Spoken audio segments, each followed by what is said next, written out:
제9장. 사울이 주의 제자들에 대하여 여전히 위협과 살기가 등등하여 대제사장에게 가서 다메섹 여러 회당에 가져갈 공문을 청하니, 이는 만일 그 도를 따르는 사람을 만나면 남녀를 막론하고 결박하여 예루살렘으로 잡아오려 함이라. 사울이 길을 가다가 다메섹에 가까이 이르더니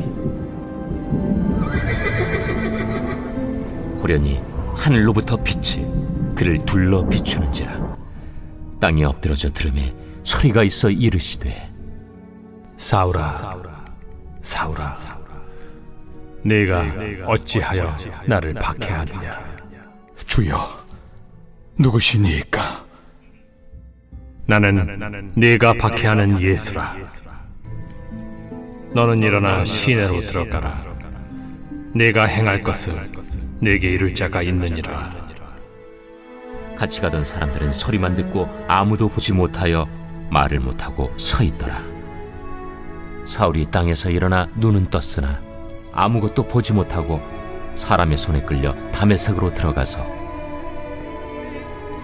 사흘 동안 보지 못하고 먹지도 마시지도 아니하니라. 그리스도인이 된다라는 것은 교회를 다닌다는 말과는 다릅니다. 그리스도인이 되었다라는 것은 부활의 주님, 살아계신 예수님을 만났다는 것과 같습니다. 살아계신 예수님과의 인격적인 만남이 없다면 그 사람은 종교인일 수 있지만 예수 그리스도를 전적으로 따르는 제자는 될 수 없습니다. 바울이 되기 전에 사울 역시 그러했습니다. 사도행전 9장은 사울이 본격적으로 나타나는 장입니다. 물론 아직까지 사울은 예수님의 제자 혹은 이방인의 사도와는 전혀 관계가 없습니다. 오히려 그는 교회를 핍박하는 사람이었습니다. 그는 예수님의 제자들에 대해 위협과 살기가 등등한 사람, 예수님을 믿는 사람들을 체포해서 예루살렘으로 잡아가려는 사람이었습니다. 교회에는 큰 해악을 끼치는 사람이고 성도들에게는 공포의 대상이었습니다. 그런 사울이 인생 최대의 전환점을 맞이합니다. 다메섹 가까이 이른 곳에서 호련히 빛이 비치고 음성이 들려온 것입니다. 그 빛과 음성은 사울을 강력하게 사로잡았습니다. 빛과 음성에 압도된 사울은 땅에 엎드릴 수밖에 없었습니다. 살아계신 예수님이 사울을 찾아오신 것이지요. 사울은 예수님의 부활을 믿지 않았던 사람입니다. 사울은 교회를 나사렛 이단을 따르는 집단으로 생각했습니다. 십자가에서 죽은 예수가 다시 살아났다고 믿는 교회는 하나님을 대적하는 무리일 뿐이라고 그가 믿었던 것이지요. 그런 무리를 발본색원하고자 하는 것이 하나님을 잘 섬기는 열심이라고 바울은 확신했었습니다. 그런데 하늘로부터 온 빛과 음성은 사울을 땅바닥에 엎드려지게 하기에 충분했습니다. 사울은 살아계신 예수님을 온 몸으로 느끼게 되었습니다. 사울은 마침내 살아계신 예수님과 만나 그 삶이 바뀌게 된 것이지요. 그래서 예수님을 만난 이후 그 전과 180도로 그의 삶이 바뀌었습니다. 예수님을 만나고도 변하지 않는 사람은 없지요. 예수님을 만나기 전에 사울은 자기 의로 가득 차 있었던 사람이었습니다.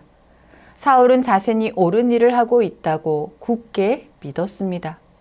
십자가에 못 박혀 죽은 이단의 괴수를 믿는 교회, 죽은 예수가 살아났다고 전하는 교회를 핍박하고 진멸하는 것은 당연한 일이라고 여겼습니다.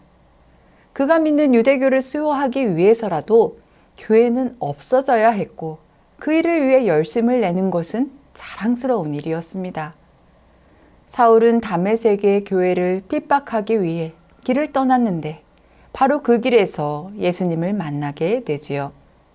십자가에 못 박혀 죽었다고 생각한 예수의 음성이 하늘로부터 들려온 것입니다.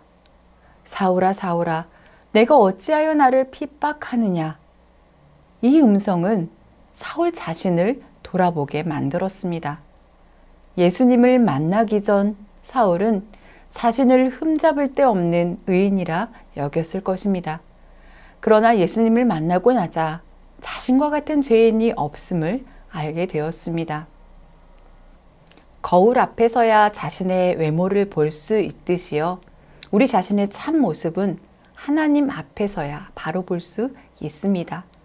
십자가에 달리셨던 예수님이 살아계셔서 사울 자신의 인생을 바꾸시러 오셨다라는 것을 알게 되자 이 사울은 주여라고 부를 수밖에 없었습니다. 사울은 예수님 앞에 엎드려 깨졌고 새로운 인생을 살게 되었습니다. 자아가 깨지는 것은 부끄러운 일이 아닙니다. 자아가 깨어져야만 하나님의 사명을 감당할 수 있습니다. 우리도 주님 앞에서 자신이 죄인임을 깨닫고 새로운 인생을 살아야 합니다. 예수님을 만난 체험이 여러분에게도 있습니까? 사울과 같은 강렬한 그런 체험은 아닐지라도 말씀을 읽고 묵상하고 배우면서 살아계신 예수님을 인격적으로 만날 수 있습니다. 이 가을 말씀을 가까이 하시면서 부활하신 주님을 인격적으로 만나 믿음에 굳게 서는 우리 모두가 되기를 간절히 원합니다. 함께 기도하겠습니다. 사랑의 하나님, 저희가 예수님을 만나기 전 사울과 같이 나의 의로 가득 찬 신앙생활을 하고 있는지 이 시간 돌아봅니다. 주님께 받은 사랑을 기억하고 주님이 주시는 은혜 가운데 살면서도 주님을 기쁘시게 드리는 일보다 나의 기쁨과 만족, 나의 유익을 위한 열심에 쉽게 나의 마음과 시간을 내어줄 때가 있었습니다. 저희 어리석음을 깨닫게 하여 주시고 오늘 부어주시는 새 은혜 속에 새롭게 주님을 만나는 은혜가 충만하게 하옵소서. 그래야 하여 주님의 참된 제자의 삶으로 나아가는 저희가 되게 하옵소서. 예수님의 이름으로 기도드립니다. 아멘.